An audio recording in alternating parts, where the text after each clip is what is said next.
میرے آقا ارشاد فرماتے ہیں کہ جب میرا امتی جب مجھ پر درود پڑھتا ہے تو میں اسے پہچانتا بھی ہوں اور اس کی آواز کو بھی سنتا ہوں۔ تو اس انداز میں درود شریف سنائے، مدینے سے، نجف سے، کربلا سے آتا ہے۔ سب لوگ اگر بولیں گے تو ایک اچھا ماحول پیدا ہو جائے گا، اور اگر دل میں چاہت نہیں تو خاموش بیٹھیں، یہ ہماری برادری کے لوگ اتنے کافی ہے۔ مدینے سے، نجف سے، کربلا سے آتا ہے، ہر ایک مومن کا عشق تو انوکھی ادا سے آتا ہے، اور جب بھی کوئی پڑھتا ہے نبی پر درود، یاد رکھو جواب در مصطفیٰ سے آتا ہے۔ جب بھی کوئی پڑھتا ہے نبی پر درود، جب بھی کوئی پڑھتا ہے نبی پر درود، یاد رکھو جواب در مصطفیٰ سے آتا ہے۔ میرے امام اعلیٰ حضرت 1000 سے بھی زائد کتاب لکھنے کے بعد جب بریلی شریف میں انکساری کی ردائے نور کھولتے ہیں تو میرا امام حضور کی بارگاہ رسالت میں یوں گویا ہوتا ہے، اپنی قلم کی روشنائی کو خرچ کرتے ہوئے یوں عرض گزار ہوتا ہے، وہی رب ہے جس نے تجھ کو ہموطن کرم بنایا، وہی رب ہے جس نے تجھ کو ہموطن کرم بنایا، ہمیں بھیک مانگنے کو تیرا آستہ بتایا، تجھے حمد ہے خدایا، تجھے حمد ہے خدایا، وہ کنواری پاک مریم ونا فخت فیہ کا دم ہے عجب نشان اعظم، مگر آمنہ کا جایا وہی سب سے مگر آمنہ کا جایا وہی سب سے افضل آیا۔ حضرات گرامی وقار، آج جشن شادی کے موقع پر خطیب نقیب اہل سنت، نقیب اعظم ہندوستان حضرت حافظ مظہر حسین صاحب کی محنت و کاوش کی بنیاد پر آج ہم اور آپ سب جشن میلاد النبی و آل انڈیا نعتیہ مشاعرہ میں شرکت کی سعادت حاصل کیے ہوئے ہیں۔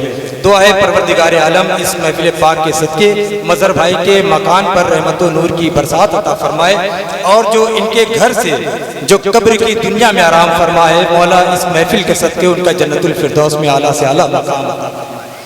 حالانکہ امجد راجوی صاحب نے سرکار پیر نصیر الدین نشیر صاحب جیلانی کا جو کلام پڑھا، مجھے لگا کہ یہی بھی مشاعرہ ماشاءاللہ بہت خوبصورت انداز میں بہت ہی خوبصورت اشعار کے ساتھ انہوں نے پیش کیا ہے۔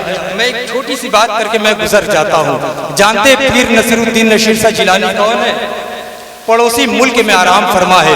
ان کے دادا کا نام ہے سرکار پیر مہر علی شاہ۔ کیا نام ہے؟ سرکار پیر مہر علی شاہ۔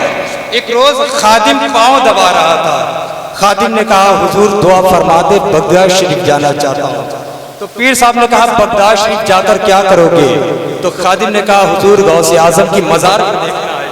تو سرکار پیر مہر علی شاہ فرماتے ہیں اگر غوث اعظم یہی آ جائے، خدا کی قسم غوث اعظم وہی کھڑے تھے۔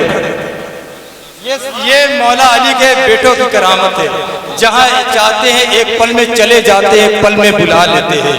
وہی پیر صاحب اپنے انداز میں کہتے ہیں جناب آمنہ اٹھی بلائے لینے کو، جو سر پہ تاج شفاعت کا سجا کے چلے، وہ ان کا فخر کے رشک آئے خود سلیمہ کو، وہ ان کا حسن کے یوسف بھی منہ چھپا کے چلے، اور نصیر ان کے سوا کون ہے رسول ایسا جو بخشوانے پہ آئے تو بخشوا کے، نصیر ان کے سوا کون ہے رسول ایسا، نصیر ان کے سوا کون ہے رسول ایسا جو بخشوانے پہ آئے تو بخشوا کے چلے، جو بخشوانے پہ آئے تو بخشوا کے چلے۔ حضرات گرامی وقار، اب وقت اجازت نہیں دیتا، پھر انشاءاللہ العظیم ابھی 3 دن کا پروگرام ہے، پھر انشاءاللہ العظیم آپ کی اچھے سے خدمت کروں گا۔ آئیے اب میں گزارش کرتا ہوں شہکار ترنم، بادشاہ ترنم جن کا تعلق بنارس سے ہے، جسے آج پوری دنیا رضی اسماعیلی کے نام سے جانتی ہے۔ آئیے میں حضرت کی بارگاہ میں عقیدت و محبت کے ساتھ نذرانِ عقیدت پیش کرنے کے لیے میں گزارش کرتا ہوں وہ مائک پر تشریف لائیں اور اپنے خوبصورت کلام سے، خوبصورت اشعار سے ہمیں سامعین کے قلب کو منور و مجلہ فرمائے۔ بس آخری ہے، ان کے بعد حضرت کا خطاب ہوگا۔